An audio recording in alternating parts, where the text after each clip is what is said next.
వి gold trusted gold buyers. మీరు తాకట్టు పెట్టిన బంగారాన్ని విడిపించి ఈ రోజు ఉన్న మార్కెట్ ధరకు కొనబడును.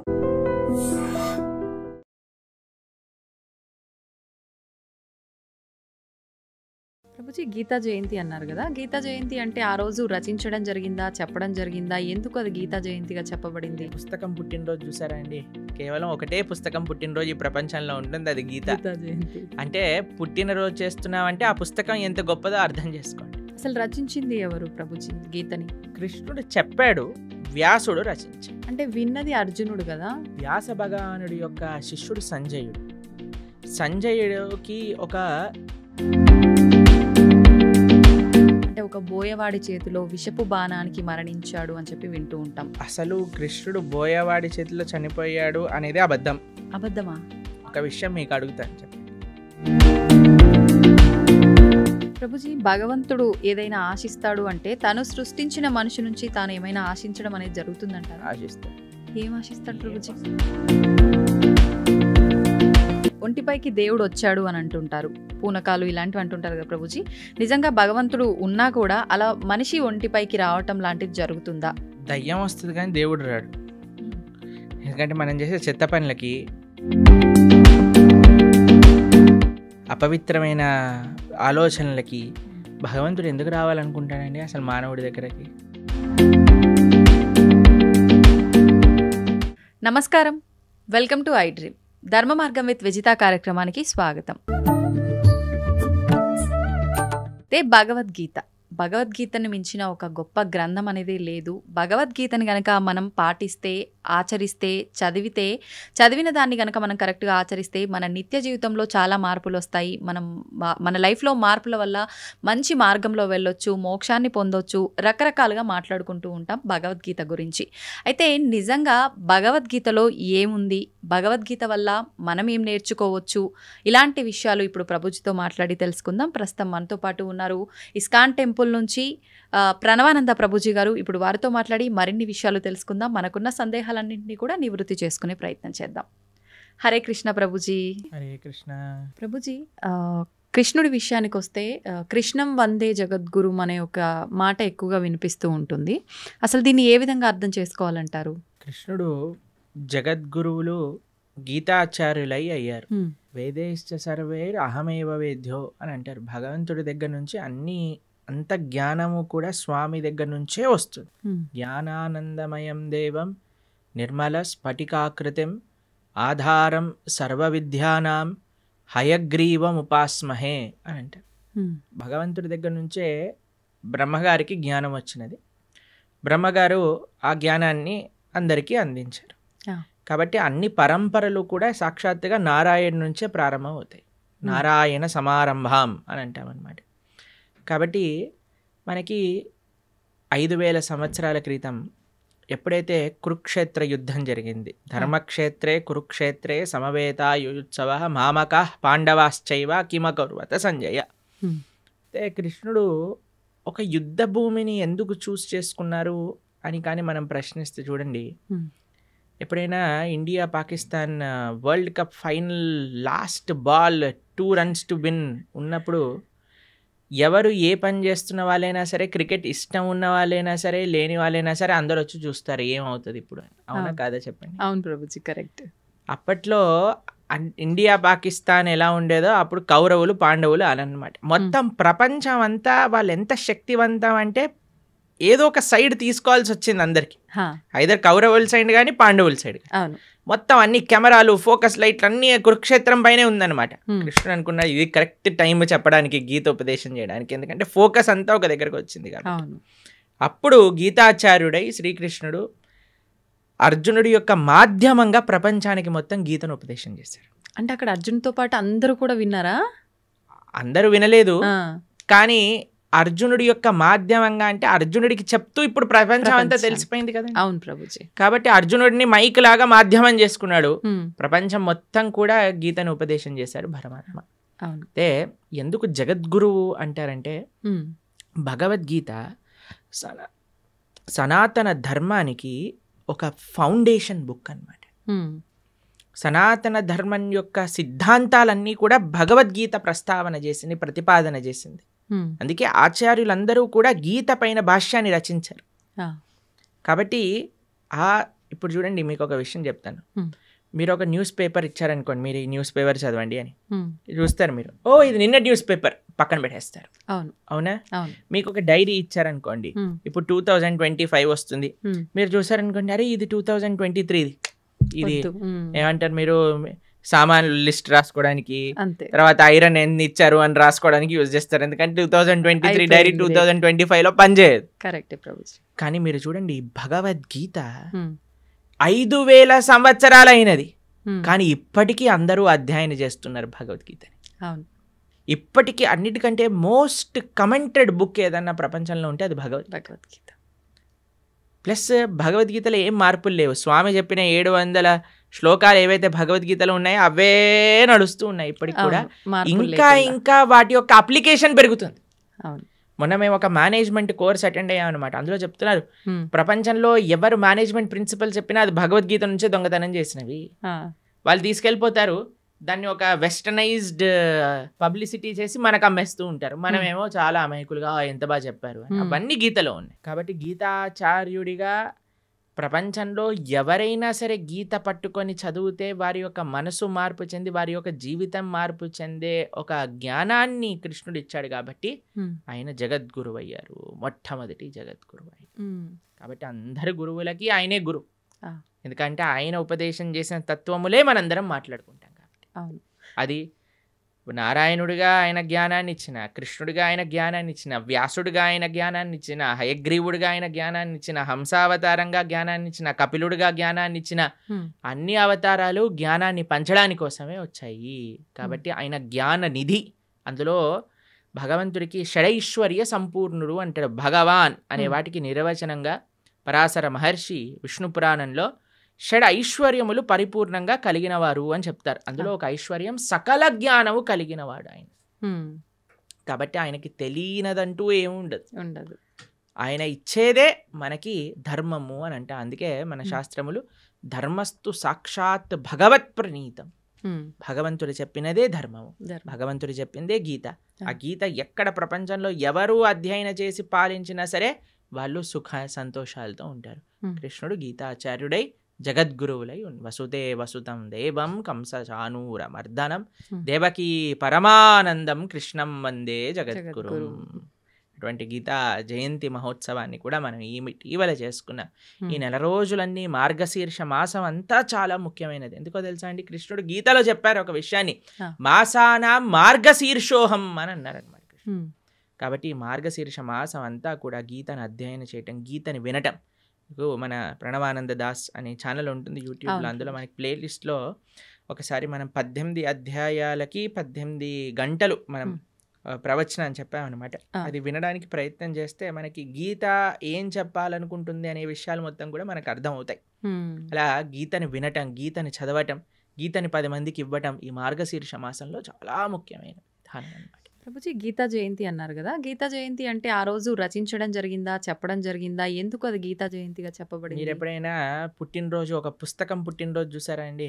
కేవలం ఒకటే పుస్తకం పుట్టినరోజు ఈ ప్రపంచంలో ఉంటుంది, అది గీతా జయంతి. అంటే పుట్టినరోజు చేస్తున్నామంటే ఆ పుస్తకం ఎంత గొప్పదో అర్థం చేసుకోండి. అయితే గీతా జయంతి యొక్క విశేషత ఏంటి అని అంటే, గీత ఆ రోజు శ్రీకృష్ణుడు ఉపదేశం చేశారు అని ఒక విషయం చెప్తారు. లేదు, అమావాస్య రోజు ఉపదేశం చేశారు, సంజయుడు దాన్ని ప్రతిపాదన చేశారు ధృతరాష్ట్రుడికి, అది ఏకాదశి రోజు అని కూడా విషయం చెప్తారు. కానీ గీత ప్రకాశితమైన రోజు ఇది మనం తెలుసుకోవాలి. అర్జునుడికి కృష్ణుడు ఉపదేశం చేసిన రోజు గీతా జయంతి. అసలు రచించింది ఎవరు ప్రభుజీ గీతని? కృష్ణుడు చెప్పాడు, వ్యాసుడు రచించాడు. అంటే విన్నది అర్జునుడు కదా, మళ్ళీ అంటే వ్యాస భగవానుడికి ఇప్పుడు వ్యాస భగవానుడి యొక్క శిష్యుడు సంజయుడు. సంజయుడికి ఒక వరం ఇస్తాడనమాట వేదవ్యాసుడు. నువ్వు ఎక్కడున్న విషయమైనా సరే నీకు కనిపిస్తుంది, నీకు అది అర్థమవుతుంది అని. ఎందుకంటే ధృతరాష్ట్రుడికి చెప్పాలి, మామక పాండవైశ్చైవ కిమ కుర్వత సంజయ్, ఏం చేస్తున్నారు వాళ్ళు అని సంజయుడిని అడిగాడు. సంజయుడు ఆ దివ్య దృష్టితో చూశాడు, కృష్ణుడు అర్జునుడికి చెప్పిన విషయాలన్నీ కూడా సంజయుడు ధారణ చేసి ధృతరాష్ట్రుడికి చెప్పాడు. సంజయుడు మాధ్యమంగా వేదవ్యాసుడికి తెలిసి వేదవ్యాసుడు కూడా రచించాడు. కాబట్టి మహాభారతము వేదవ్యాస లిఖితం. అందులో కృష్ణుడు ఉపదేశం చేసిన భగవద్గీత మధ్యలో పొందపరుచుంది అనమాట. కాబట్టి భగవద్గీత అటు శృతి ఇటు స్మృతి అపౌరుషేయము లిఖించబడినది. రెండు కూడా విశేషమైన లక్షణం భగవద్గీతకి. అయితే ఇప్పుడు మనందరం చూస్తున్నది తెలుగులో మనకు కనిపిస్తుంది గీత అనంటే. ముందుగా రచించింది సంస్కృతంలోనేనా ప్రభుజీ?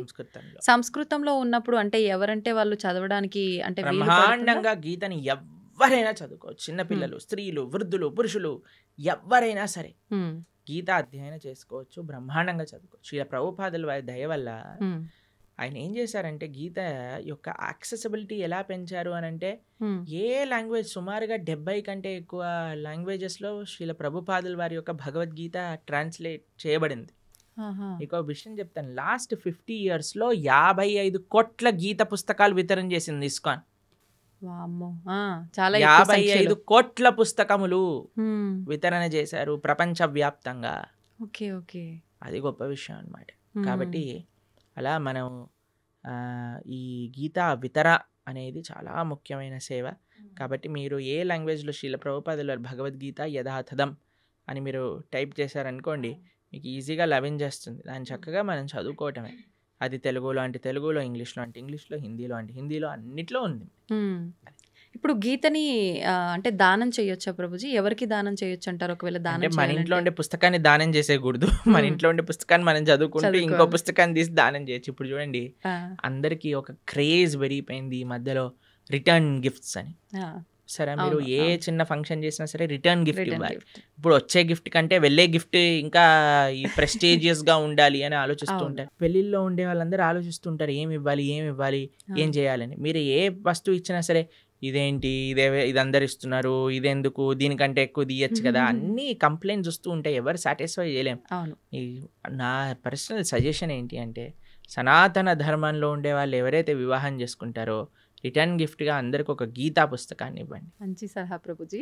ఏదో ఒక ఆధ్యాత్మిక పుస్తకాన్ని ఇవ్వండి. దాన్ని అయితే వంక పెట్టలేడు కదా, పెట్టలేరు, ప్రసాదంగా తీసుకుంటాడు కదా. చదివితే వాడు బాగుపడతాడు, మీకు ఆ పుణ్యం వస్తుంది. ఇప్పుడు చూడండి ఎన్ని మంచి విషయాలు ఉన్నాయో. ఒక వివాహంలో ఎంత కోట్లు ఖర్చు పెట్టేస్తున్నారండి. ఇప్పుడు మీరు చూసే ఉంటారు కదా. అసలు వివాహం పైన కాదు, వెనకాల ముందుండే తోకల పైన. అసలు వివాహం 10 నిమిషాలు అయిపోవాలి, మిగతావన్నీ రోజులు చేసేస్తున్నారు. సరే చేసుకొని ఇవ్వండి, కానీ కనీసం పెళ్లి రోజే ఇదైనా చేయండి. కనీసం సనాతన ధర్మ ప్రచారం అవుతుంది, మీకు పుణ్యం వస్తుంది, తీసుకున్న వాడికి ఒక ఆపర్చునిటీ దొరుకుతుంది గీతను చదువుకోవడానికి. కాబట్టి ఎంతమంది అయితే వివాహాలు చేసుకుంటున్నారో మీరు, కానీ ఈ వీడియో మీ దగ్గరకు వస్తే మీకు కృష్ణుడు ఒక అవకాశాన్ని ఇస్తున్నారు గీత పంచడానికి అని అనుకోండి. మాకు ఎంతో మంది తెలుసండి, చాలా మంది పెద్ద పెద్ద ఆఫీస్ ఫంక్షన్స్ జరిగినప్పుడు, ఏదైనా జరిగినప్పుడు, మొన్నే మేము ఆదిలాబాద్లో ఉన్నప్పుడు ఒక ఆయన 108 భగవద్గీత పుస్తకాలు తీసుకెళ్ళి వాళ్ళ ఇంట్లో జరిగే ఉత్సవంలో అందరికి ఇవ్వాలి అని తీసుకెళ్ళారనమాట. కాబట్టి తప్పకుండా మీకు కానీ గీత పుస్తకాలు కావాలి అని అంటే ఇస్కాన్ ఆదిలాబాద్కి మీరు కాంటాక్ట్ చేయండి. మీకు ఎన్ని వేలు కావాలంటే అన్ని 1000 పుస్తకాలు మేము పంపిస్తాం. చక్కగా మీరు రిటర్న్ గిఫ్ట్ రూపంలో గీత పుస్తకాన్ని ఇవ్వండి. అప్పుడు మీరు అడగచ్చు, వాళ్ళు చదవరండి, చాలా మంది ఇంట్లో ఉంటే చాలండి. మీకు స్టోరీ చెప్తాను.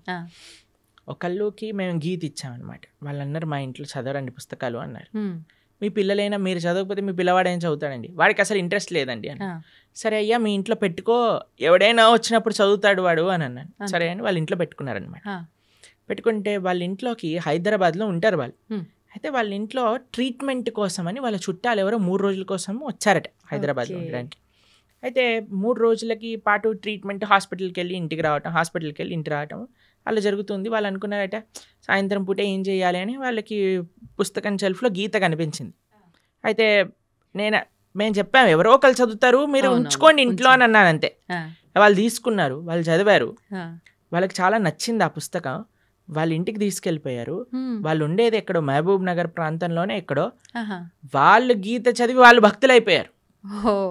మేము ఒక కార్యక్రమానికి వెళ్ళినప్పుడు వాళ్ళు మాకు ఈ విషయం చెప్పారు, ప్రభుజీ మీరు ఒకళ్ళ గీత ఇస్తే వాళ్ళ ఇంట్లో ఉన్న గీత మేము చదివితే మేము భక్తులం అయిపోయాం. పోనీలేండి, ఎవరికొకరికి ఉపయోగపడింది మీరు ఎవరికో అన్నట్టుగా. ఒకరికి ఇప్పుడు బాంబు పెట్టారనుకోండి ఎక్కడో ఒక చోట పేలుతుంది పేలుతుంది. కదండి. అవును. అలానే గీత కూడా అంతే, మ్మ్. మన దగ్గర ఉండాలంతే. మీరు చదవకపోతే మీ పిల్లలు, మీ పిల్లలు చదవకపోతే ఎవరికొకరికి. మనవాళ్ళు మనవరాళ్ళు ఎవరో ఒకరు చదువుతారు. మ్మ్. గీత ఉన్న దగ్గర తరించకపోవటము అంటూ ప్రశ్నే లేదు.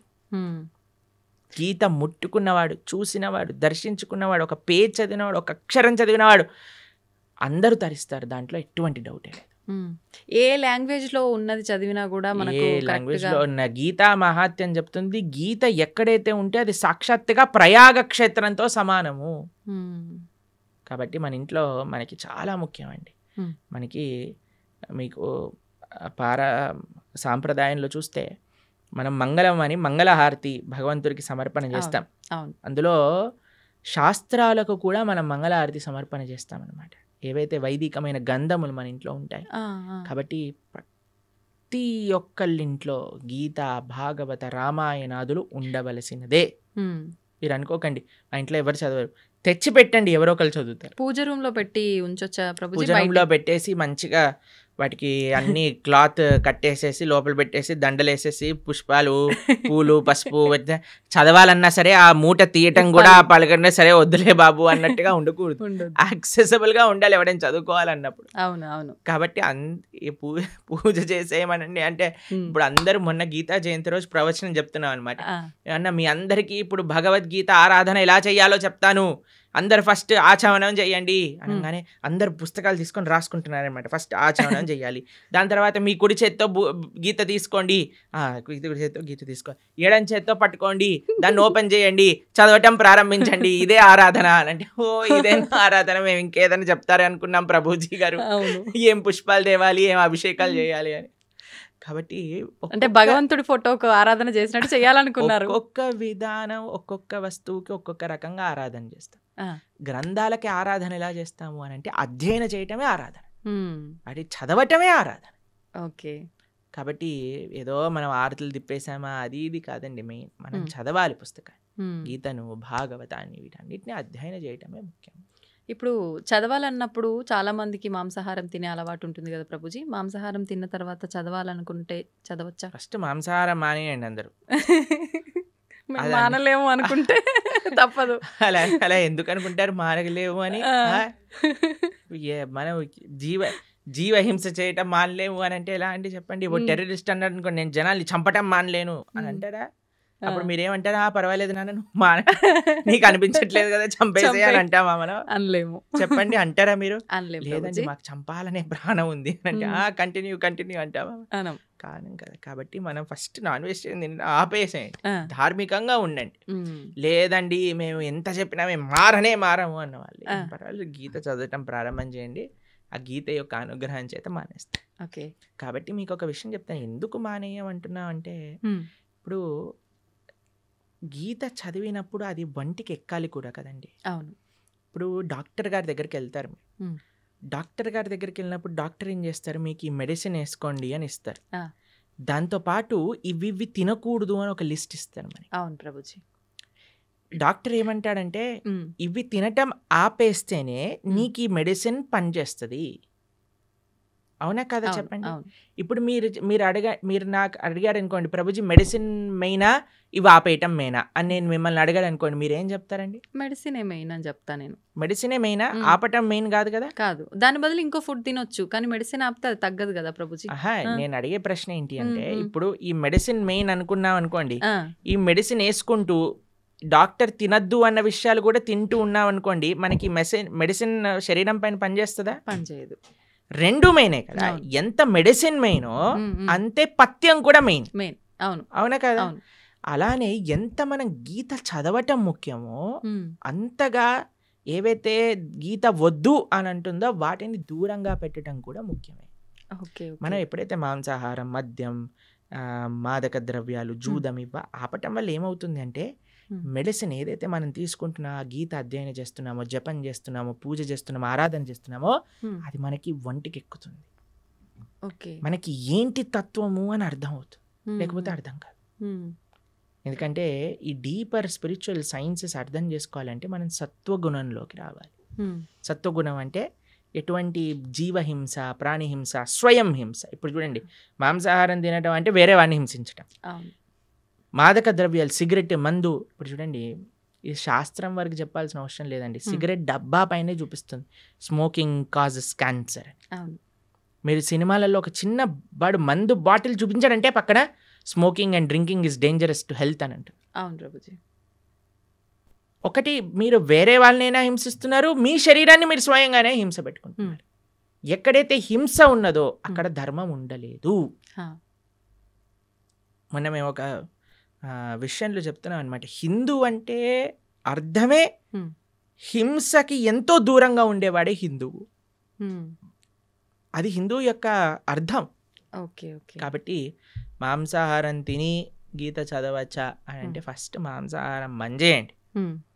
ఇప్పుడు ధనుర్మాసం వస్తుంది, తర్వాత కొత్త సంవత్సరం వస్తుంది, ఒక సంకల్పం తీసుకోండి. ఎవరైనా అంటారండి మేము తినకపోతే చచ్చిపోతామని? అలాంటి వాళ్ళు ఎవరైనా ఉంటారా?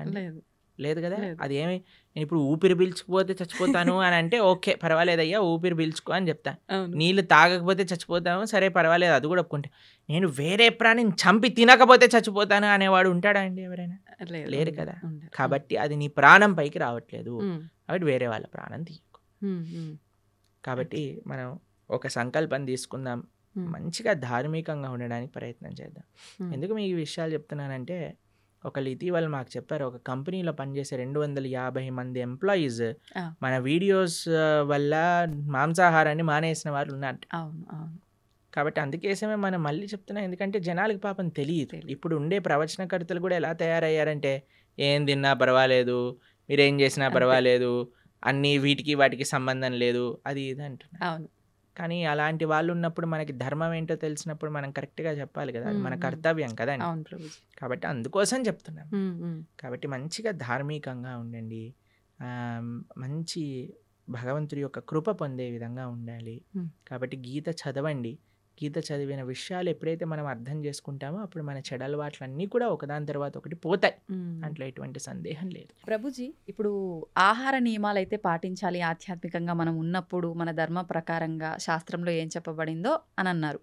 అయితే ఆహార నియమాలు పాటించడం వరకు ఓకే, కానీ ఆహారం కూడా తినకుండా, అంటే ఉపవాసం తినకుండా పూజలు చేయమని అలా ఉందా మన ధర్మంలో అంటే ఏం చెప్తారు? మీకు విషయం తెలుసా, ఇప్పుడు పెద్ద థియరీ నడుస్తుంది, మీరు ఇంటర్నెట్లో చూడండి ఈ విషయం గురించి.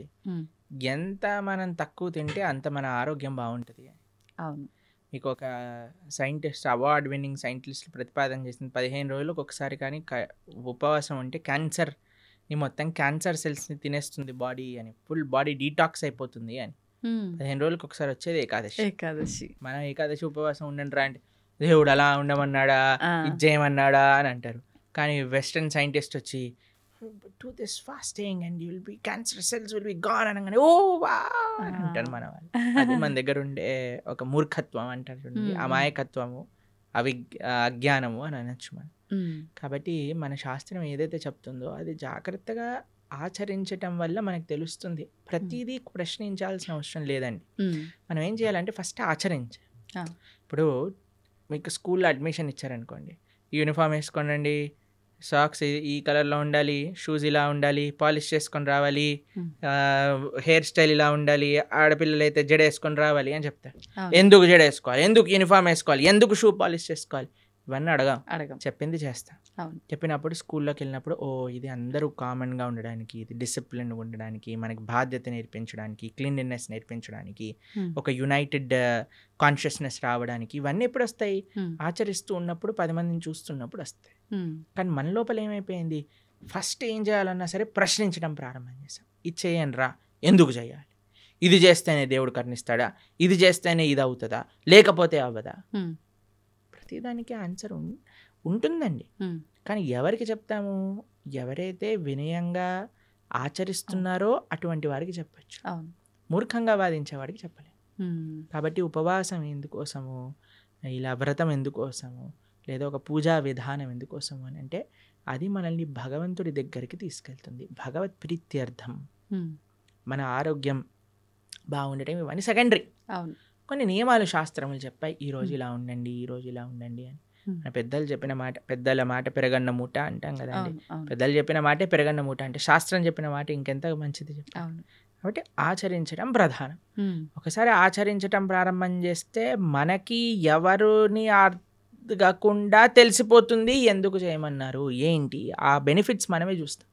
ఇప్పుడు ఒక ఆహార నియమాన్ని చెప్పామనుకోండి, దాన్ని ఆచరిస్తూ ఉన్నప్పుడు కన్సిస్టెంట్గా మనకు తెలుస్తుంది, అరే మన జీవితం ఎలా మారింది, మన క్లారిటీ ఆఫ్ మైండ్, థాట్, మన జీవన శైలి, మనం మాట్లాడే విధానం, మన ఆలోచనలు, మన స్ట్రెస్, మన డిప్రెషన్, మన యాంగర్ అవన్నీ ఎట్లా తగ్గుతుంది.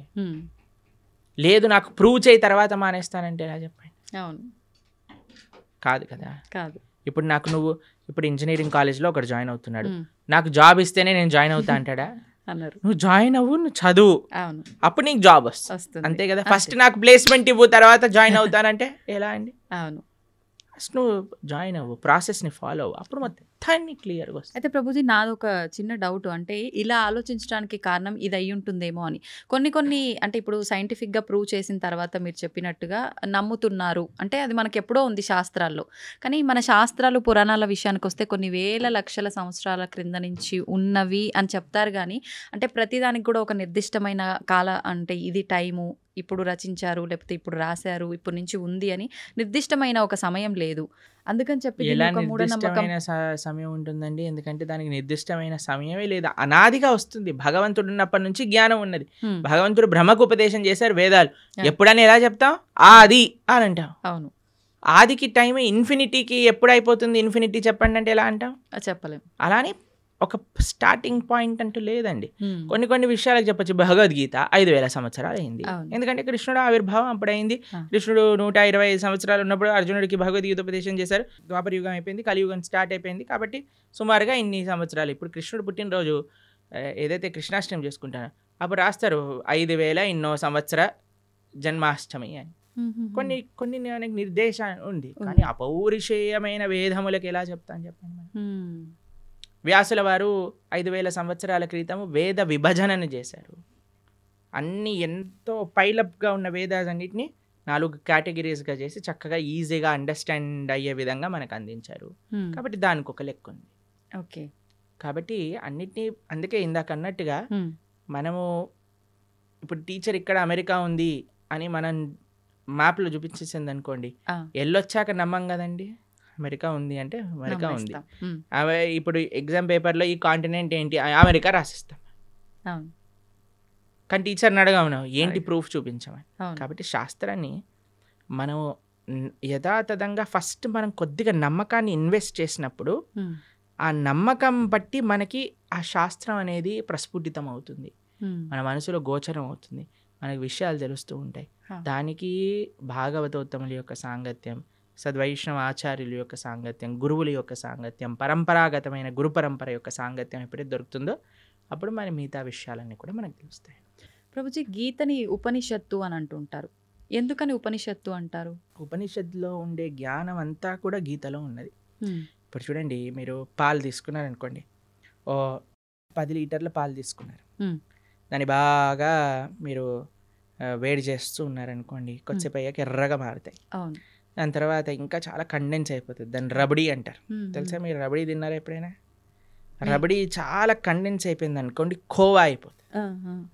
ఖోవాతో బిల్లలు చేశారనుకోండి, చాలా అద్భుతంగా ఉంటుంది. ఖోవా బిల్లలు తిన్నారా? తిన్నాను. చూడండి, ఇంత పాలు కండెన్స్ అయ్యి రబడీ అయ్యి, రబడీ కండెన్స్ అయితే ఖోవా బిల్లలు అయ్యాను అనుకోండి, ఎంత స్వీట్గా ఉంటుంది.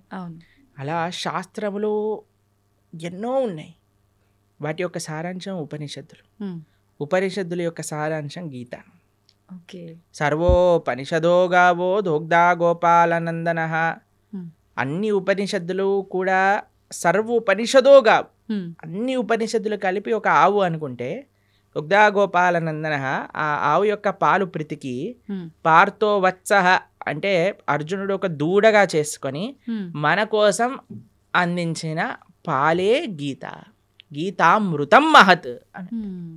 అటువంటి గీతామృతం ఏదైతే భగవద్గీత ఉందో అది అన్ని ఉపనిషత్తుల యొక్క సారాంశమే, కాబట్టి అది ఉపనిషత్, గీతోపనిషత్ అని మనం అంటాం. ప్రభుజీ, ఇప్పుడు విష్ణువు అవతారాల్లోకెల్లా, అన్ని అవతారాల్లోకెల్లా కృష్ణుడి ఒక్క అవతారానికి మాత్రమే అంటే ఒక బోయవాడి చేతిలో విషపు బాణానికి మరణించాడు అని చెప్పి వింటూ ఉంటాం. ఎందుకని ఇలా డిసైడ్ చేయబడింది అంటారు? ఎలా సాధ్యపడింది అలా? అసలు కృష్ణుడు బోయవాడి చేతిలో చనిపోయాడు అనేది అబద్ధం. అబద్ధమా? మరి ఒక విషయం మీకు అడుగుతాను చెప్పు. హ్మ్. చిన్నపిల్లవాడు 6 రోజులు 8 రోజులు అంత వయసున్న పిల్లవాడికి పూతన అని ఒక పెద్ద రాక్షసి వచ్చింది. ఒకసారి మీరు వినే ఉంటారు కృష్ణుడి యొక్క కథలో. విన్నారా పూతన రాక్షసి? విన్నా. 21 మైళ్ళు ఉండేది ఆ రాక్షసి. ఎంత పిల్లవాడు 6 రోజులు. అటువంటి పిల్లవాడిని పట్టుకొని అలాంటి పూతన సంహారం 6 రోజులకి చేసిన కృష్ణుడు. 21 మైళ్ళు ఉండే రాక్షసి. తృణావర్త, శకటాసుర, కేశి, అరుష్టాసుర, ప్రలంబాసుర, వత్సాసుర, ధేనుకాసుర, ఇలాంటి అసురులందరినీ, అఘాసుర, వ్యోమాసుర, ఇటువంటి అసురులందరినీ చిన్న వయసులో చిన్న పిల్లవాడు ఇలా బొమ్మలతో ఆడినట్టుగా, చిన్నపిల్లలు యానిమల్ బొమ్మలను ఆడతారు చూడండి, అవి చిన్న పిల్లవాడు తీసుకొని ఇలా పడేశాడు అనుకోండి, ఆ డైనోసారస్ వెళ్ళి అలా గోడకి ఎత్తుక్కుంటుంది. అలా చిన్నపిల్లలు ఇంత దేవతలందరూ, బ్రహ్మాది దేవతలందరూ వణికిపోయి అసురులందరూ చిన్నపిల్లవాడిగా కృష్ణుడు సంహరించేశాడు. కాళీయ అనే విషపూరితమైన సర్పం పైన నృత్యం చేసి కాళీయుడిని తరింపజేశాడు ఆయన. కస్యానుభావో నదేవ విద్మహే తవాంగ్రిరేణు స్పర్శాధికార. కాళీయుడిని అనుగ్రహించిన కృష్ణుడు ఒకసారి మొత్తం కారు చిచ్చు మొత్తం అరణ్యంలో అంతా మంట పెట్టుకుంటే అనేసరికి మొత్తం మంటంతా ఆయన లోపలికి వెళ్ళిపోయింది. గోవర్ధనగిరి 21 మైళ్ళు ఇప్పుడు మనం చూస్తున్నాం. బృందావనంలో ఆనాటికి ఎంతో ఉండేది. గోవర్ధనుడికి ఒక శాపం ఉంది, రోజు ఆవగిందంతా తక్కువ అయిపోతావు అని. అందుకోసం ఇప్పుడు చూస్తే కృషించిపోయింది. కానీ కృష్ణుడు ఉన్నప్పుడు ఇంకా మహిమాన్వితంగా ఉండేది. అటువంటి పర్వతాన్ని 7 రోజులు 7 రాత్రులు చిటికని వేలిపైన, ఎడమ చేతి చిటికని వేలిపైన పట్టుకున్న కృష్ణుడు ప్రవాసన అనే ఒక పర్వతం ఉండేదండి. ఒక పెద్ద మౌంటైన్ పై నుంచి లాంగ్ జంప్ చేస్తాడు ఆయన. లాంగ్ జంప్ చేసినప్పుడు సేఫ్ ల్యాండింగ్ అవుతుంది ఆయనకి. మీకు ఇంకో విషయం చెప్తాను. యమలోకానికి వెళ్ళి వాళ్ళ గురువు గారి యొక్క శిష్యుని పట్టుకొని వస్తాడు కృష్ణుడు. అటువంటి శిష్యుడికి ఎప్పుడైతే కృష్ణుడు వెళ్ళి యమలోకంలో శంఖం పూరించాడో, యమధర్మరాజు పరిగెత్తుకుంటూ వచ్చి, అయ్యా నీకేం కావాలో చెప్పు అనగానే, మా గురువుగారి శిష్యుని వదిలేసి అనగానే తీసుకొచ్చి, అయ్యా తీసుకోండి, నువ్వే ప్రపంచానికి సొత్తు, నువ్వేం కావాలన్నా ఇస్తాను అని యమధర్మరాజు ఇచ్చేసి. అటువంటి కృష్ణుడికి ఒక బోయవాడు బాణాన్ని పాదాలకు వదిలేస్తే, మీరు ఒకసారి ఆలోచన చేయండి. ఒక పాదానికి, ఒక ఫీట్కి ఎవరికైనా బుల్లెట్ తగిలింది అనుకోండి, చనిపోతాడా? చనిపోరు. కాకపోతే కాలు మన సీరియళ్లలో పాయింట్ బ్లాక్ లో బుల్లెట్ పోయినా సరే వాడు నెక్స్ట్ మినిట్ వాళ్ళ భార్య ప్రార్థన చేయగానే లేచి నించుంటాడు. అలాంటిది పరమాత్మ, భగవంతుడైన శ్రీకృష్ణ పరమాత్మ కాలికి ఒక బాణం తలిగితే చనిపోతారు అని అంటే ఎలా మనం నమ్మగలుగుతాం చెప్పండి? ఎటువంటి స్వామి. మీకు విషయం చెప్తాను, అందుకే శాస్త్రాన్ని చదవాలి. ఇన్స్టాగ్రామ్ రీళ్ళు అవి ఇవి చూడకూడదు. భాగవతం ఏం చెప్తుంది అంటే, కృష్ణుడు అలా ఒక పెద్ద చెట్టు కింద శంఖచక్ర గదా పద్మములతో ఇలా విశ్రమించి ఉన్నాడు. దూరం నుంచి ఒక బోయవాడు చూశాడు కృష్ణుడిని. కృష్ణుడి యొక్క పాదము ఆయనకి ఒక జింక చెవిలా కనిపించింది అన్నమాట. అయితే దూరం నుంచి ఆయన బాణం వేశాడు. ఆ బాణం వచ్చి కృష్ణుడికి తలిగింది. తర్వాత ఆ బోయవాడు వచ్చాడు. ఇప్పుడు బాణం వేసాక చూస్తాడు కదండి, గురి తలిగిందా, ప్రాణం చూసుకోవచ్చు అని. కృష్ణుడి దగ్గరికి వస్తాడు. ఓ కృష్ణ పరమాత్మ సాక్షాత్తుగా కృష్ణుడు అని దర్శిస్తాడు. 3 ప్రదక్షిణలు చేస్తాడు కృష్ణుడికి. కృష్ణుడు అంటే, అయ్యా నీకు మోక్షాన్ని ఇచ్చేస్తున్నాను అని, నువ్వు నా విరమణ చేసే నేను లీలలో, నా అంతర్ధానం అయ్యే లీలలో నువ్వు కూడా నీ యొక్క కాంట్రిబ్యూషన్ ఇచ్చావు కాబట్టి నీకు మోక్షాన్ని షూట్ చేసిన వాడేమో మోక్షానికి ఇచ్చేసాడు ఆయన, ఈయనేమో శరీరాన్ని విడిచిపెట్టేశారంటే ఎంత విచిత్రం చూడండి. దాని తర్వాత ఏదో ఆ బాణం అలానే ఉంది. స్వామి అన్నీ ఇంకా అవతార పరిసమాప్తి చెయ్యాలి అని అనుకునే సమయంలో దేవతలందరూ, వారి కోసం కదండి కృష్ణుడు ఆవిర్భవించింది, అందరు దేవతలు వచ్చి పైనుంచి పుష్పవృష్టి కురిపిస్తున్నారనమాట. తండ్రి నా కోసం నువ్వు అవతరించావు, కృతజ్ఞతలు కృతజ్ఞతలు అని అందరూ కృష్ణుని స్తోత్రం చేస్తుంటే, కృష్ణో స్వదాగోపకతే ధర్మ జ్ఞానాభి సహ, కృష్ణుడు శరీరాన్ని వదిలేసి ఇక్కడ ఏదో తర్వాత ఆయన ఆత్మ పైకి వెళ్ళిపోయింది అలాంటిది ఏం ఉండదండి. ఆయన స్వయంగా శరీరం పూర్తి శ్రీకృష్ణ పరమాత్మ, ఆయనకి ఆత్మ వేరు శరీరం వేరు కాదండి. కృష్ణుడు మనలాగా జీవుడు పంచభౌతికమైన దేహం కాదండి. జన్మ కర్మచ మే దివ్యం. ఆయన జన్మ దివ్యం, ఆయన కర్మ దివ్యం, ఆయన శరీరం దివ్యం. ఆయన ఎలా అయితే ఆ చెట్టు కింద కూర్చున్నారో అలానే శరీరంగా ఆయన యొక్క ధామానికి చేరుకున్నారు కృష్ణ పరమాత్మ. ఎప్పుడు ఆయన అవతార పరిసమాప్తి చెయ్యాలి ఆయన ఆ సంకల్పం చేసేసుకున్నప్పుడు. కాబట్టి ఆ బోయవాడి చేతితో చనిపోయాడు అనేది పెద్ద అబద్ధం. ఇప్పుడు ఇక్కడ అంటే ఈయనకు మోక్షం కల్పించడం కోసమే ఆ బాణం తగలడమా ప్రభుజీ, లేదంటే రాముడు వాలిని చెట్టు చాటు నుంచి చంపటము ఇదంతా? ఎందుకంటే వాలి చనిపోయే ముందు రాముడికి క్షమాపణ అడిగి అయ్యా నువ్వు చేసింది ధర్మమే అని వాళ్ళ కుమారుడిని రాముడికి సరెండర్ చేయించి వెళ్ళిపోతాడు. కాబట్టి భగవంతుడికి మనలాగా every action as equal and opposite reaction లాంటి స్వామి దగ్గర పనిచేయవండి. కానీ ప్రతి ఒక్కరు ఉండదు. అదే ఉదాహరణగా తీసుకుంటారు. మనకి మనం WhatsApp university, Instagram college, Facebook tuitions ఇవన్నీ తీసుకుంటాం కాబట్టి మనం ఇలా తయారయ్యాం. కానీ శాస్త్రంగా అర్థం చేసుకోవాలి మనం. కావున కృష్ణుడికి భగవంతుడికి పుట్టుక ఉండదు, భగవంతుడికి మరణం ఉండదు. ప్రభుజీ ఇప్పుడు మనకు ఉన్న 4 యుగాల్లో ప్రస్తుతం కలియుగంలో ఉన్నాము. అయితే కలి ప్రభావం వల్ల రకరకాల పాపాలు పెరిగిపోతున్నాయి, అది కలి ధర్మం అంటుంటారు. మరి ఈ కలియుగంలో మన అంటే తప్పు ఒప్పులని మన కర్మలని తప్పించుకునే శక్తి మనకు ఉందంటారా? కలో దోష నిదేరాజన్ అస్తి ఏకోన్ మహాన్ గుణాన్ కీర్తనాదేవ కృష్ణస్య ముక్త సంగపరం రజేత్ అని మన శాస్త్రం చెప్తుంది. కలియుగంలో మీరు చెప్పినట్టుగా దోషాల నిధి. ఇంకా మీకు విషయం చెప్పనండి, కలియుగం స్టార్టే అవ్వలేదు, ఇది ఇంకా కలి యుగ సంధి కాలము అని అంటారు. మొట్టమొదటి 5,000 సంవత్సరములు 5,000 సంవత్సరములు 6,000 సంవత్సరాలు అలా చేంజ్ అన్నమాట. బ్రిడ్జ్ టైం ఇది. అంటే ద్వాపర యుగానికి కలియుగానికి బ్రిడ్జింగ్ టైం ఇది, మార్గం అనుకోవాలా? అంటే పూర్తి కలియుగం ఆరంభం అవ్వలేదు ఇంకా. ఓకే, ఈ 5-10 years 5,000 years సంధి కాలము అని అంటారు అనమాట దాన్ని.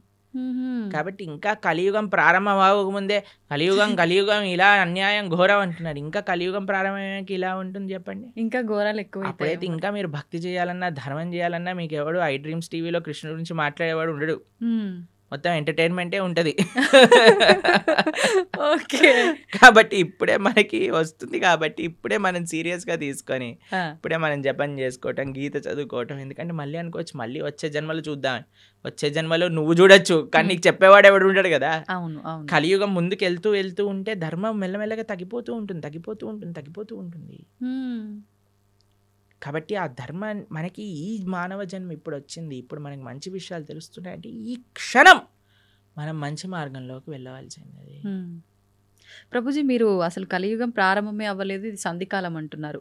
కానీ ఈ మధ్య జరిగిన ప్రారంభమైనది కానీ పూర్తిగా కలి ప్రభావం లేదు ఇప్పుడు ఇంకా. ఓకే. కానీ చాలా మంది అసలు కలియుగం యుగాంతమే జరగబోతోంది అని చెప్పి ఇప్పుడు వచ్చిన భూకంపాలు ఈ ప్రళయాలను చూసి అంటున్నారు. టైం ఉంది, ఇప్పుడే లేదు, ఇంకా చాలా టైం ఉంది. ఇంకా 4 లక్షల పైన సంవత్సరాలు ఉంది కలియుగం అయిపోయేసరికి. దాంట్లో ఏమి ఇది లేదు, చాలా అన్యాయాలు పెరిగిపోతున్నాయి. ఇందాక మనం అన్నట్టుగా కలో దోష నిదే రాజన్, దోషములతో కూడుకున్నది కలియుగం. కానీ ఇందులో ఒక గొప్ప విషయం ఏంటి అంటే కీర్తనాదేవ కృష్ణస్య, భగవంతుడి యొక్క కీర్తన, భగవంతుడి యొక్క నామ జపం చేయటం చేత మనిషి తరించిపోతాడు. మిగతా యుగములలో తరించడం చాలా కష్టం, కలియుగంలో చాలా సులభం తరించడం. కేవలం భగవంతుడి యొక్క నామం హరే కృష్ణ కృష్ణ కృష్ణ హరే హరే, హరే రామ రామ రామ హరే హరే ఇతి షోడశాక్షరనామ్నాం కలికల్మషనాశనం నాతరపరతరోపాయ సర్వవేదేషు దృశ్యతి. హరిర్నామ హరిర్నామేవ కేవలం కలోర్నాస్తైవ నాస్తైవ గతిరన్యదా. ఇది శాస్త్రం చెప్పింది. ఈ కలియుగంలో తరించడానికి ఇంకొక మార్గం లేదు, హరినామమే మనకి శరణు.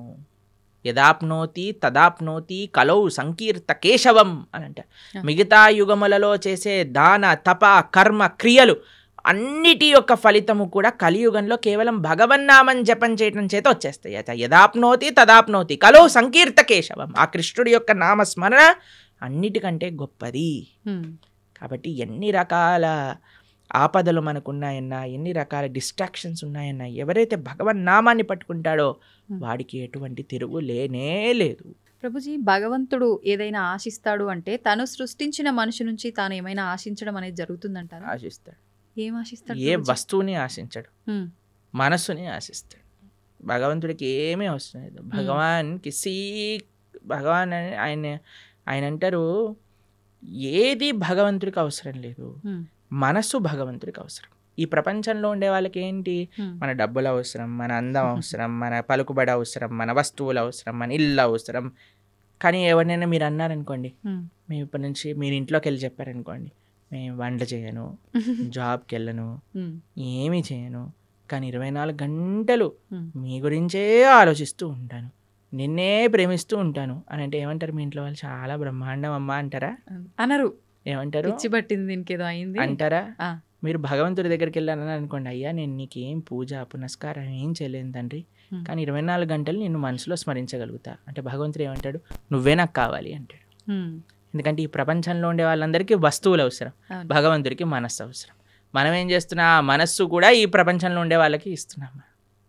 కాబట్టి మనము ఈ ప్రపంచంలో ఉండేటప్పుడు మన బాధ్యతలు నిర్వర్తిస్తూ మన మనసుని భగవంతుడికి ఇవ్వాలి. అట్లా అని చెప్పి భగవంతుడికి నాకు ఏది వద్దని చెప్పి ముందు కూర్చొని ధ్యానం చేస్తే బ్రతకలేం కదా ప్రభుజీ, అన్ని కావాలి. అలా బ్రతకమని చెప్పాడా కృష్ణుడు? భగవద్గీతలో అర్జునుడు అదే అన్నాడు, నేను వెళ్ళిపోతాను, సన్యాసం తీసుకుంటాను. కృష్ణుడు అన్నాడు, మా మనుస్మర యుద్ధ, నన్ను గుర్తుపెట్టుకుంటూ యుద్ధం చేయాలి నీ కర్తవ్యము అని అన్నాడు. కాబట్టి మనం మన బాధ్యతలను నిర్వర్తిస్తూ భగవంతుణ్ణి గుర్తుపెట్టుకోవాలి, భగవంతుడిని స్మరిస్తూ చెయ్యాలి. ఇది తత్వం. మనం నిత్యం ఎన్నో రకాల మాటలు మాట్లాడుతుంటాం, ఉదయం లేచిన దగ్గర నుంచి పడుకునే వరకు. ఈ మాట్లాడే మాటలు సత్యమే పలకాలి, అబద్ధాలు ఆడకూడదు అని చెప్పి అంటుంటారు. కానీ చాలామంది అబద్ధాలు ఆడుతూ ఉంటారు. అయితే భగవంతుడికే తప్పలేదు అబద్ధాలు ఆడటం, మానవ మాత్రం మనకెంత, కురుక్షేత్ర యుద్ధంలో శ్రీకృష్ణుడు అంతటి వాడే అబద్ధాలు చెప్పాడు అని చెప్పి కొంతమంది అంటుంటే విన్నాను. నిజంగా కృష్ణుడు అబద్ధం ఆడా? అబద్ధం ఆడటానికి వీళ్ళు ఒక సాకుగా అది తీసుకుంటున్నారా అంటే ఏం చెప్పారు? అబద్ధం అంటే నిర్వచనం ఏంటో తెలుసా అండి? భగవంతుడు ఏదైతే చెప్పాడో దానికి విరుద్ధంగా చెప్పటమే అబద్ధం చెప్పటము అని అర్థం. ఓకే. భగవంతుడు ఏదైనా మాట్లాడాడు అంటే అది అబద్ధం అవ్వదు. ఆయన సత్యం, ఆయన స్వరూపమే సత్యం. అవును. భగవంతుడి కంటే పెద్ద సత్యం ఇంకొకటి లేదు. ఆ సత్యం అబద్ధం ఆడినా సత్యమే అవుతుంది. కాబట్టి భగవంతుడు ధర్మస్తు సాక్షాత్ భగవత్ ప్రణీతం. భగవంతుడు ఏం చెప్తాడో అది ధర్మం అవుతుంది. భగవంతుడు మనకి అపరెంట్గా అబద్ధం ఆడాడు అనన్నా సరే ధర్మ సంరక్షణ కోసము, లోక పరిపాలన కోసము అంటాడు. కానీ మనలాగా మనస్వార్థం కోసం మన తప్పులు పక్కన పెట్టుకోవడానికి అనరండి. ఒక వ్యక్తి ఎందుకు అబద్ధం ఆడతాడు? వాడు చేసిన తప్పుని ఇది చేసుకోవడానికి, కప్పిపుచ్చుకోవడానికి. కానీ భగవంతుడు అలా చేయలేదండి. భగవంతుడు ఏదన్నా చేశాడు అని అంటే దాని వెనకాల ఎంతో రీజన్ ఉంటుంది. అంతేగాని నేను కూడా భగవంతుడు ఆడాను కదా అని నేను కూడా చేశాను అనుకోండి, పులిని చూసి నక్క వాత పెట్టుకున్నట్టు అవుతుంది. కాబట్టి మన వాళ్ళకి అన్ని చెడు పనులను సమర్థించుకోవడానికి భగవంతుడి పైన బాణాలు వేసేవాళ్ళు ఫస్ట్ అసలు భగవత్ తత్వం అంటే ఏంటో అర్థం చేసుకోవాలి. ఇప్పుడు చూడండి, మీరు ఒక సిగ్నల్ దగ్గర నించున్నారనుకోండి, మీ దగ్గర సిగ్నల్ దగ్గర ఉన్నారు, మీకు రెడ్ లైట్ పడిందా, ఆగారు. ఒక సీఎం, చీఫ్ మినిస్టర్ కాన్వాయ్ పోతుంది, ఆయన జుమ్ జుమ్ జుమ్ జుమ్ అని కార్లు వెళ్ళిపోతాయి. హే వాడు ఎందుకు వెళ్తున్నాడు, నేను కూడా వెళ్తానని మీరు కూడా వెళ్ళారనుకోండి, మిమ్మల్ని తీసి బొక్కలు పడేస్తారు. అంతే కదండి. కాబట్టి ఒక్కొక్కళ్ళకి ఒక్కొక్క పద్ధతి ఉంటుంది, ఒక్కొక్కళ్ళకి ఒక్కొక్క నియమం ఉంటుంది. ఆ నియమాన్ని ఆచరించడంలో గొప్పగా ఉంటుంది. కానీ పక్కన వాడి నియమాన్ని వాడెందుకు ఆచరించట్లేదు? ఇప్పుడు చూడండి, మీరు చాలా ఆశ్చర్యం ఏంటంటే గుళ్ళల్లో లైన్లలో నించుంటారు జనాలు. ఎప్పుడైనా విఐపీలు కానీ ఎవరైనా కొందరు ఫాస్ట్గా వెళ్ళిపోయారనుకోండి, వాళ్ళని చూసి వీళ్ళందరూ ఒకటే, వాళ్ళు ఎందుకు వెళ్ళిపోతున్నారు, వాళ్ళు తొందరగా అయిపోతుంది, మాకు అవ్వట్లేదని గోలబెట్టేస్తుంటారు. చూసారా టీవీలలో కూడా ఇలాంటి వీడియోలు చూస్తాం. మాకు అనిపిస్తుంది, సరే అయ్యా నీకు వాడు 2 నిమిషాల్లో వచ్చేస్తాడు, దర్శనం చేసుకొని 2 నిమిషాలు వెళ్ళిపోతాడు. నువ్వు అరగంట సేపు 2 గంటల సేపు ఆ ఆలయంలో ఉండే చక్కటి ఆ పాజిటివ్ స్పిరిచువల్ వైబ్రేషన్ని అబ్జర్వ్ చేసుకునే ఒక అవకాశం నీకు వచ్చింది. ఒక గీతో, భాగవతమో, ఒక విష్ణు సహస్రనామమో, ఏదో ఒకటి భగవన్నామమో, కృష్ణ గోవింద రామ నారాయణ అనుకోకుండా ఆ ఆలయంలో ఉండే ఆ పవిత్రమైన ఎన్వైరన్మెంట్ని పాడు చేసే విధంగా ఒకళ్ళపైన ఒకళ్ళు అరుచుకోవటాలు, వాళ్ళు వెళ్ళిపోతున్నారు, మేము టికెట్ కట్టాము, వీళ్ళు వెళ్ళిపోతున్నారు. ఈ గోల్ అసలు ఎంత విచిత్రమో చూడండి. అవును. వాడు అదృష్టవంతుడా, వీడు అదృష్టవంతుడా? మీరు చెప్పినట్టుగా చూస్తే వీళ్ళే అదృష్టవంతులు కదా, చెప్పండి. కానీ ఓపిక తక్కువ కదా ప్రభు. అసలు భగవంతుడు నేర్పించేది ఓపిక. ఆలయంలో ఓపిక పట్టిన వాడు జీవితంలో ఏం ఓపిక పడతాడు చెప్పండి. అవును. ఈ వ్యక్తి ఏమన్నా ప్రైమ్ మినిస్టరా తొందరగా వెళ్ళిపోయి దర్శనం చేసుకోవడానికి? లేదు. సరే అయ్యా బిజీ, అందరూ బిజీ ఈ ప్రపంచంలో, Hmm. కానీ నీకు ఒక అదృష్టం వచ్చింది కదా, నువ్వే వేరే వాళ్ళని చూసి మనకెందుకు, వేరే వాళ్ళతో పోలికెందుకు, Hmm. వాళ్ళు వెళ్ళారు దర్శనానికి, సరే భగవంతుడికి ఇష్టం లేదేమో ఎక్కువసేపు ఈయన నా ముందు కనిపించద్దు, తొందరగా పంపించేస్తాడు, Hmm. కానీ నీ పైన ప్రేమ ఉందేమో, నిన్ను ఎక్కువసేపు చూసుకోవాలనుకుంటున్నాడేమో. Hmm. కాబట్టి మాకు చాలా బాధేస్తుందండి ఎక్కడైనా ఆలయంలో ఆ ఫైటింగ్ నేచర్ ఎప్పుడైతే వచ్చేస్తుందో Hmm. ఆ అది అది మొత్తం ఆ అట్మాస్ఫియర్ని పాడు పాడు చేసేస్తుంది. చేసేస్తాం. అవును. కాబట్టి భగవంతుడితో మనకొద్దు, వేరే వాళ్ళతో పోలికొద్దు, Hmm. మనము మన జీవితాన్ని పరిశీలన చేసుకుందాం. Hmm. నేను ధార్మికంగా ఉన్నానా, ఆధ్యాత్మికత సనాతన ధర్మంలో వేరే వాళ్ళతో కంపారిజనే ఉండదు. Hmm. నా జీవితాన్ని నేను భగవంతుడికి ఎలా సమర్పణ చేస్తున్నాను. ఇప్పుడు ఎగ్జామ్లో ప్రిపేర్ అయ్యేది నువ్వు నీ ప్రిపేర్ అవుతావు, కానీ పక్కన వాడు అది ఆ చాప్టర్ వదిలేశాడు కాబట్టి నేను కూడా వదిలేస్తున్నాను, చెప్పని వాడు ఇది చేస్తున్నాడు కాబట్టి నేను కూడా అది చేస్తున్నాను. నీ ప్రిపరేషన్, నీ కాన్ఫిడెన్స్ నీది, నీ ఎగ్జామ్, నీ పర్ఫార్మెన్స్, నీ రిజల్ట్, నీ భవిష్యత్. Hmm. అలానే ధర్మానికి వచ్చేసరికి నేను భగవంతుడికి ఆన్సరబుల్. ఒకరోజు భగవంతుడి ముందు నించున్నప్పుడు నేను చెప్పాలి సమాధానం. అవును. ఎంత అబద్ధం ఆడకుండా నేనున్నాను, ధర్మాన్ని ఆచరిస్తూ నేనున్నాను, శౌచం నేను పాటించాను Krishna. You are not answerable to anybody in this world except God. ఇది గుర్తుపెట్టుకున్నాం అనుకోండి, వేరే వాళ్ళని మనం ఏమనం, ప్రశాంతంగా మన జీవితాన్ని చక్కగా మన మంచి భక్తి మార్గంలో ఉండగలుగుతాం. అవును. నిజంగా ప్రతి ఒక్కరూ అంటే ఇంత జ్ఞానంతో ఆలోచిస్తే తప్ప ఆ వెయిట్ చేస్తున్నాము అనేది భగవంతుడు నిజంగా మీరు చెప్పినట్టు ఎక్కువసేపు నన్ను అలా భగవంతుడు ఉంచాలనుకున్నాడేమో, నాతో అలా పలికించాలనుకున్నాడేమో నామస్మరణ అనే ఆలోచన చేస్తే అంతే గనక కదండి, మనకు నచ్చే వాళ్ళని అంటే హే ఎల్లకెళ్ళకెళ్ళ కొంచెం కూర్చో అంటాం కూర్చోమంటాం. కదా. అవును. అలానే భగవంతుడి దగ్గర కూడా కదండి, భావన అండి, మనసులో ఏదైనా భావన ప్రధానం. Hmm. భావన మంచిగా ఉన్న వాడికి జీవితం అంతా బాగా కనిపిస్తుంది. Hmm. ఆ భావన లేనివాడు జీవితంలో ఎక్కడ చూసినా సరే వాడు తప్పునే ఎత్తుకుతాడు. అవును. కాబట్టి భగవద్గీత చదవటం వల్ల ఏమవుతుంది అంటే Hmm. మన భావన శుద్ధీకరణ జరుగుతుంది. వీ కెన్ థింక్ పాజిటివ్లీ, జీవితాన్ని ఒక కరెక్ట్ పర్స్పెక్టివ్లో మనం చూడగలుగుతాం. ప్రభుజీ, దేవుడు ఉన్నాడు అంటే దయ్యం ఉంది అని అంటారు. నిజంగా దయ్యాలు ఉన్నాయా? ఒంటిపైకి దేవుడు వచ్చాడు అని అంటుంటారు, పూనకాలు ఇలాంటివి అంటుంటారు కదా ప్రభుజీ. నిజంగా భగవంతుడు ఉన్నా కూడా అలా మనిషి ఒంటిపైకి రావటం లాంటిది జరుగుతుందా? దయ్యం నిజంగా దేవుడు ఉన్నాడు కాబట్టి దయ్యం కూడా ఉంది నమ్మాలా, లేదంటే ఇది మూఢనమ్మకమా? దయ్యం వస్తుంది కానీ దేవుడు రాడు. Hmm. ఎందుకంటే మనం చేసే చెత్త పనులకి, మన శరీరంలో ఉండే ఆ అపవిత్రమైన ఆలోచనలకి Hmm. భగవంతుడు ఎందుకు రావాలనుకుంటాడండి అసలు మానవుడి దగ్గరకి? Hmm. అంటే మన ఆచరణ గొప్పదా, మన మాట గొప్పదా, Hmm. మన సాధన గొప్పదా? మన దగ్గరికి ఎందుకు రావాలనుకుంటాడు చెప్పండి పరమాత్మ? Huh. భగవంతుడు రావాలి అనుకుంటే ఆయన శ్రీ విగ్రహ రూపంలో మాట్లాడతాడు, లేదా తన యొక్క భక్తుల మాధ్యమంగా మాట్లాడతారు. Hmm. అంతేకాని భగవంతుడు వచ్చేసి ఊ అని ఊగేసి Hmm. ఏవేవో చేసేసి ఇవంతా ఏంటంటే ఒక భావన, Hmm. ఒక ట్రాన్స్, నాకు ఇది వచ్చేసింది అని అనుకుంటున్నారు. కాబట్టి Hmm. చాలా మంది అడుగుతారు, ప్రభుజీ అది నిజమా అబద్ధమా? వాళ్ళకి నిజం, నీకు అబద్ధం. వాళ్ళకి నిజం, వాళ్ళకి నిజం, మనకు అబద్ధం. ఓకే. అంటే ఎందుకంటే వాళ్ళు అలా నమ్ముతున్నారు నాకు వచ్చింది అని, కాబట్టి వాళ్ళకి నిజమే. ఓకే. నీకు నిజమా? కాదు, కాదు. మనకు అబద్ధం. ఎందుకంటే దేవుడు రాడు, దేవుడు మనిషి పైకి రానే రాడు. He has many other better positions to come. Okay.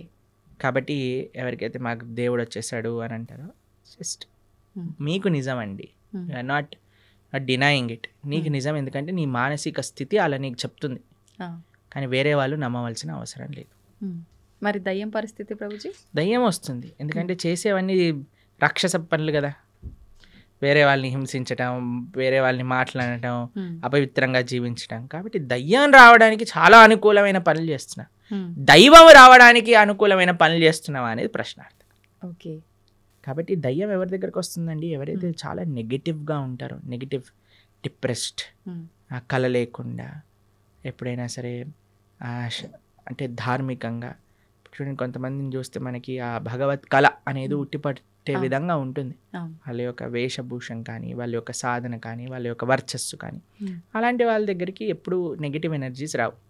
కానీ ఎవరైతే ఎప్పుడు కూడా డిప్రెషన్లో ఉంటారో, గ్లూమీగా ఉంటారో, అని నెగిటివ్ ఆలోచిస్తుంటారో, వేరే వాళ్ళకి నెగిటివ్ చెయ్యాలి అని ఎవరైతే అనుకుంటారో వాళ్ళకి దగ్గర తప్పకుండా నెగిటివ్ ఎనర్జీస్ ఉంటాయి. ప్రభుజీ, ఇప్పుడు ఒంటిపైకి దేవుడు రావటం అయితే కాదు, అది వాళ్ళ వరకే నిజంగాని మనం నమ్మాల్సిన అవసరం లేదు.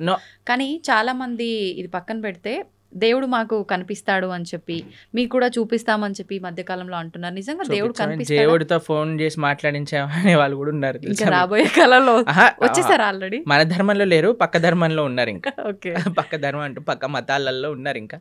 దేవుడు ఫోన్ నెంబర్లని. తర్వాత మీకు విషయం తెలుసా, స్వర్గంలో వాళ్ళకి ప్లాట్లు కూడా అమ్మే మతాలు కూడా ఉన్నాయి ఇంకా. అయ్యో, ఒక దేశంలో ఒక మతానికి చెందిన వాళ్ళు స్వర్గంలో నీకు ఇంత ప్లాట్ ఇంత డబ్బులు ఇచ్చి వాళ్ళ మత పెద్ద తీసుకొని వాళ్ళకి అమ్మిన వృత్తాంతాలు ఇప్పుడు జరుగుతున్నాయి ఇంకా. ఇంత పిచ్చోళ్ళ జనాలు. మీకు కనిపించట్లేదా ఆ పిచ్చితనం ఎలా ఉందో? మన కింద పడిపోగానే అందరూ డాన్స్ లేయటం, వాడేదో నీళ్ళు జలంగానే ఖర్చు లేయంగానే ఇట్లా చేస్తుంది. వాళ్ళకంటే ఇంకా పిచ్చి ఇంకేం ఎయిడ్స్ బాగా చేసేస్తా అంటాడు, క్యాన్సర్ బాగా చేస్తా అంటే చచ్చిపోయిన వాడిని లేపేశాడు ఒకడు తెలుసా మీకు ఉత్తర భారతదేశంలో. అవునా ప్రభుజీ? డెత్ సర్టిఫికేట్ ఉన్న వాడిని లేపేశాడు ఓ దేవుడి పేరు మీద. అంటే మన దేవుడు కాదనుకోండి, ఎవరి గురించి మాట్లాడుతున్నా మీకు అర్థమయ్యే ఉంటుంది. అర్థమైంది. అలాంటి వాళ్ళ వేలాది మంది వెళ్ళిపోయి హర్షేస్తూ గోల పెట్టేస్తూ కింద పడిపోయి అసలు నాకు చాలా విచిత్రం అనిపిస్తుందండి. అంటే జనాలకు బుద్ధుంటే వెళ్తారా అసలు అలాంటి ప్రదేశాలకు? చెప్పండి ఒకసారి. ఇలాంటివి జరుగుతున్నా కూడా చాలా చోట్ల మత మార్పిడిలు జరుగుతున్నాయి కదా ప్రభుజీ, మరి దాని గురించి ఏమంటారు? మంచి పని అనిపిస్తుంది మాకు. ఇలాంటి వాళ్ళు బుద్ధి లేని వాళ్ళు వెళ్ళిపోతే మంచిదే కదండి. మూర్ఖులు ఉన్న వాళ్ళైనా అసలు మంచిగా ఉన్న వాళ్ళు కావాలి కదా. కాబట్టి ప్రలోభాలు ఎక్కువైపోయాయి మతం పైన. కాబట్టి ఆ ప్రలోభాలు తగ్గించుకోవాలి మనం. వేరే వాళ్ళే మన ధర్మం. అందుకే చెప్తున్నాను ఏంటంటే, ఎవరైతే శాస్త్రాధ్యయనం చేస్తారో, ఎవరైతే మంచిగా శాస్త్రాన్ని చదువుకొని వాటిని పాచరిస్తారో వాళ్ళని ఎవరు ఏ ప్రభావం పెట్టి మార్చలేరు. మూర్ఖపు ఆలోచనలతో ఉండి దుర్మార్గపు ఆలోచనలతో ఉన్న వాళ్ళు మాత్రమే ఇది మూఢనమ్మకం అని భావించి ఇంకో దాంట్లోకి వెళ్ళడానికి ప్రయత్నిస్తారు. సంతోషం ప్రభుజీ, చాలా మంచి విషయాలు చాలా అద్భుతంగా వివరించారు, అందరికీ అర్థమయ్యే విధంగా. ధన్యవాదాలు. హరే కృష్ణ.